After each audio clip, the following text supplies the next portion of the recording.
Amigos, amigas, a esta hora de la tarde saludamos al senador de la República por Cambio Radical, Carlos Fernando Motoa. Bienvenido a Debates, ¿cómo le va?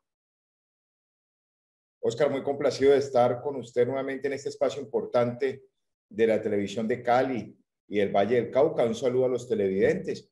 Muy contento de estar nuevamente con usted para absorber las inquietudes de lo que se presenta en los temas de actualidad del país y de la región.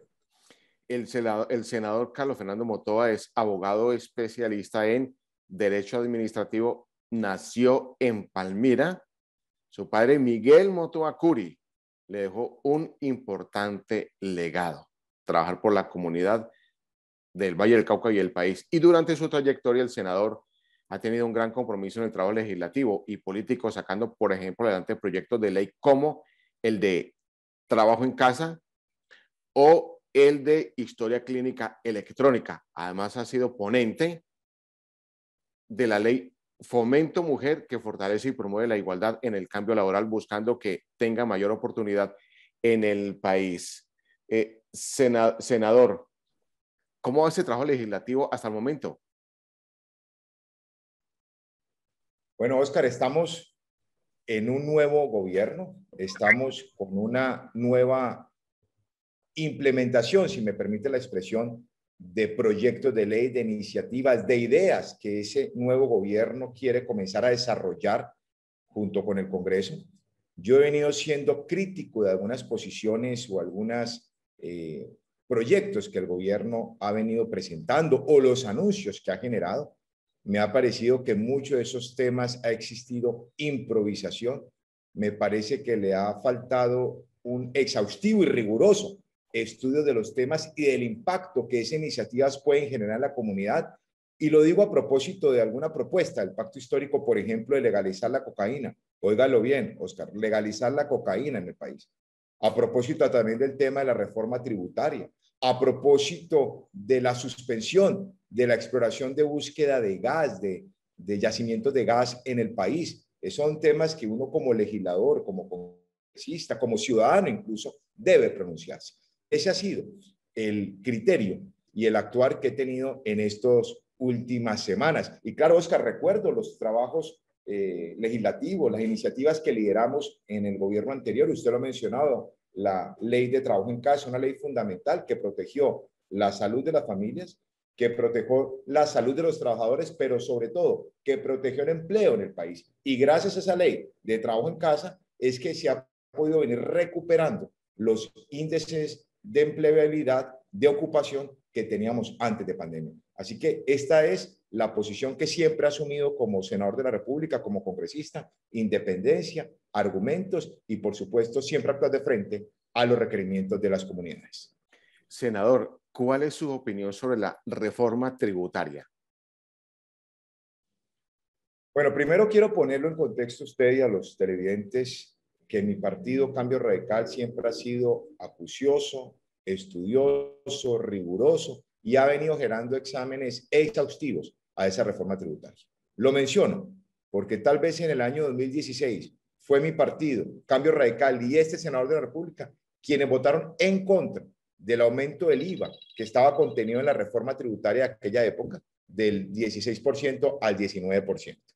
Y también recuerdo que fue nuestro partido, Cambio Radical, que hace cerca de un año fue el primero en manifestarse en contra de la reforma tributaria que de manera inoportuna presentaba el ministro Carrasquilla. Hoy tenemos un proyecto de ley radicado por parte del gobierno de Gustavo Petro, que viene liderando el ministro Ocampo. Y me parece que hay unos temas donde tenemos que generar una mayor discusión, un debate, y por qué no decirlo, una unión de fuerzas para evitar que esos artículos que son lesivos a todos los colombianos pues puedan votarse de manera afirmativa. ¿Cuáles son ellos? ¿O en cuáles puntos me he venido referenciando, pronunciando, porque considero que afecta el bolsillo de todos los colombianos? El aumento del impuesto a los combustibles, Oscar. Esa va a ser una medida económica que va a afectar a todos los colombianos. Lo he venido sosteniendo, va a afectar a la clase media, pero también va a afectar a los hogares de bajos ingresos.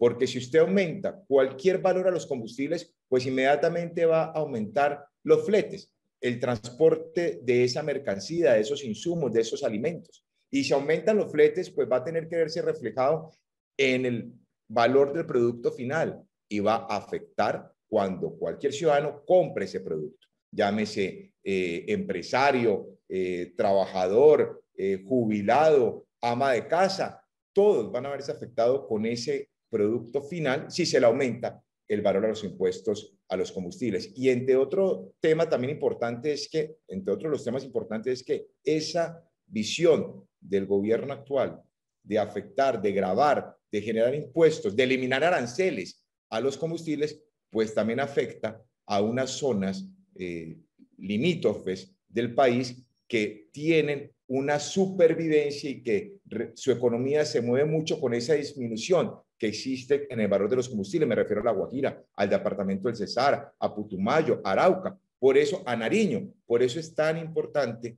que el gobierno entienda que ese nuevo impuesto, esa disminución de aranceles, esa eliminación de exenciones al tema de combustibles va a afectar a todos los colombianos y va a afectar la canasta familiar. Y también he venido diciendo, la propuesta de generar unos mayores tributos a los alimentos ultraprocesados también va a afectar a todos los hogares en el país, Oscar.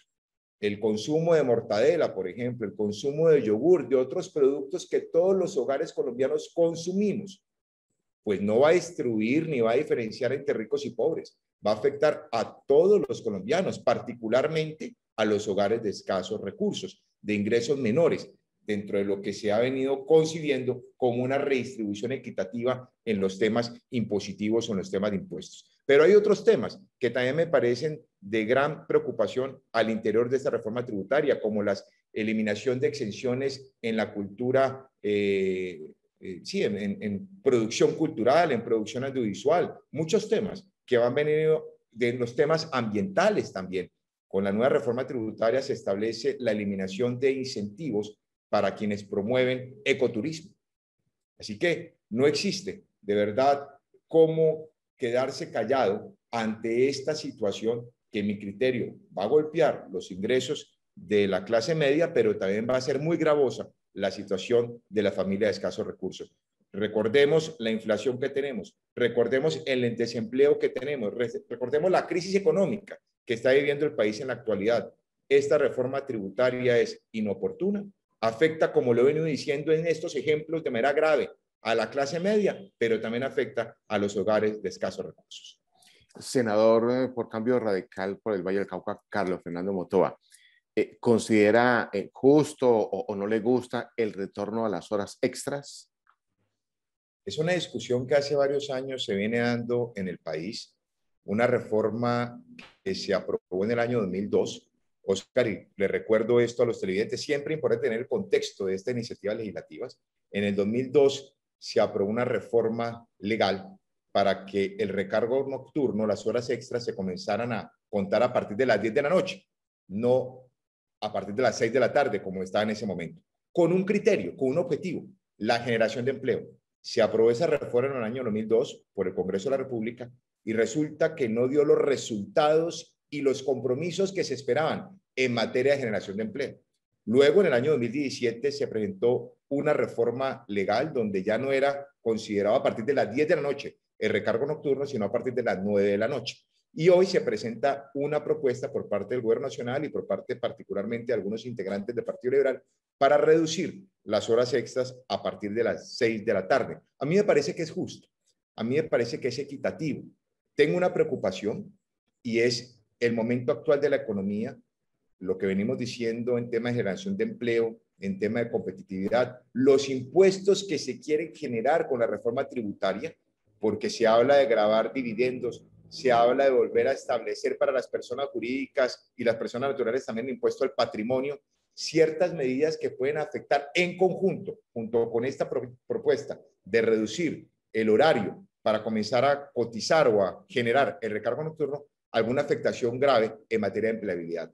Pero esa simple norma de reducir las horas extras a mí me parece que es adecuado que sea a partir de las 6 de la tarde o de las 7 de la noche, porque va a estar en sintonía con una posibilidad de que el trabajador pueda armonizar su vida familiar con su vida laboral. Y que si tiene que hacer un esfuerzo en el tema de dedicarle más horas al trabajo, pues tenga un reconocimiento a partir de las 6 de la tarde o de las 7 de la noche. Eso, digamos, en general, mi idea, mi visión de lo que es este proyecto que prontamente se discutirá en el Congreso de la República en las comisiones séptimas. ¿Alguna opinión sobre la nueva cúpula militar? Pues ha generado gran polémica. Es la primera vez en la historia del país donde en un solo decreto dejan de prestar sus servicios a la patria cerca de 20 generales. Se habla incluso de 26 generales entre policía, ejército, fuerzas militares en general. Preocupa la experiencia que se pierde. Preocupa la formación de esos generales que ya no van a estar al servicio del país.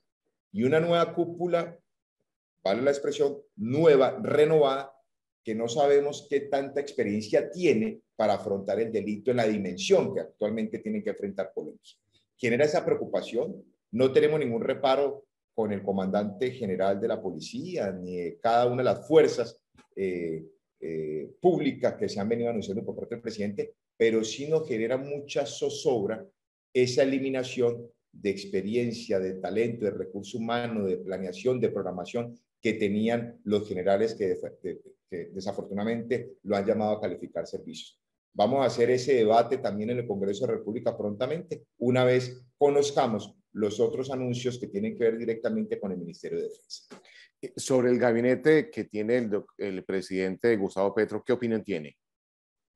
Bueno, hay unos aciertos. A mí me parece que la designación a propósito de una yacaucana, Marisabel Urrutia, es un acierto.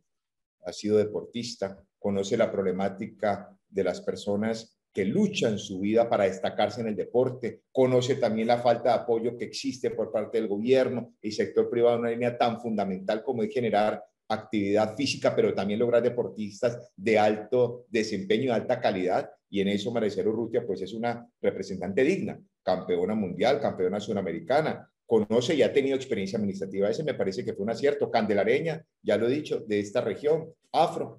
Me parece también acertado la designación de Alfonso Prada como ministro de Interior. Fue congresista, fue representante de la Cámara, ya estuvo en el gobierno nacional, conoce la discusión y los debates que se generan al interior de las corporaciones. Parece que es adecuado. ¿Dónde he criticado esas designaciones del presidente Gustavo Petro? Por ejemplo, la ministra de Salud.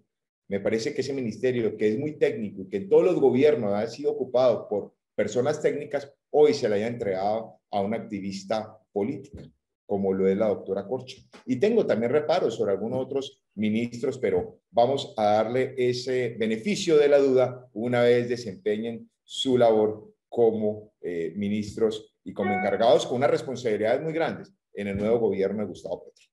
El senador Carlos Fernando Motoa, usted como miembro del bloque parlamentario, senador de la República por esta región del país, ¿en qué temas debe trabajar el gobierno nacional por el bien de nuestra región? Era un tema que ha sido insistentemente promovido por esta bancada parlamentaria y que lo mencionábamos recientemente, la semana anterior en la Cumbre del Pacífico, tiene que ver con temas de infraestructura vial, marítima, aeroportuaria, pero particularmente y con urgencia, la profundización del dragado Buenaventura.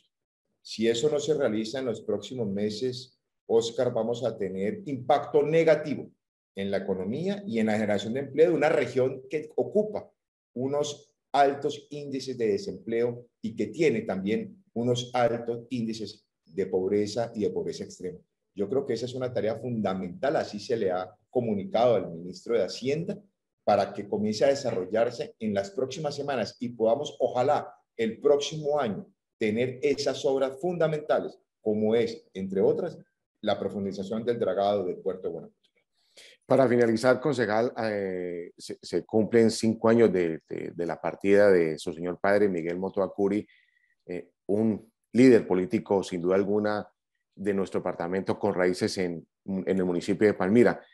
¿Usted qué trabajo o qué está pensando para hacer para que la memoria de su padre continúe perpetua entre nosotros en la prosperidad? En lo personal, como cualquier hijo, pues la pérdida del padre es perder un guía, es perder un consejero. Y con mi padre, pues mucha más unidad teníamos porque ambos él fue abogado, yo estudié Derecho, él participó en los temas públicos, yo estoy participando y representando mi departamento en el Senado de la República. Teníamos mucha identidad, mucha conexión. Por supuesto, ha sido una pérdida muy grande y que lo recuerdo y que trato de cumplir esos postulados, esas enseñanzas, esos consejos, esa lucha diaria y esa independencia, que fue lo que me educó y me formó durante los años que compartí con él. Y en lo familiar, pues estamos tratando junto con mis hermanas y con mi madre de publicar un libro. Mi padre, entre sus atributos, también era escritor, era buen orador, fue un hombre que siempre se destacó por un trabajo social, por trabajar por las clases menos favorecidas en el país, por los hogares de bajos ingresos, y tenía una facilidad para escribir, y dejó un libro terminado casi en el 80%, Oscar.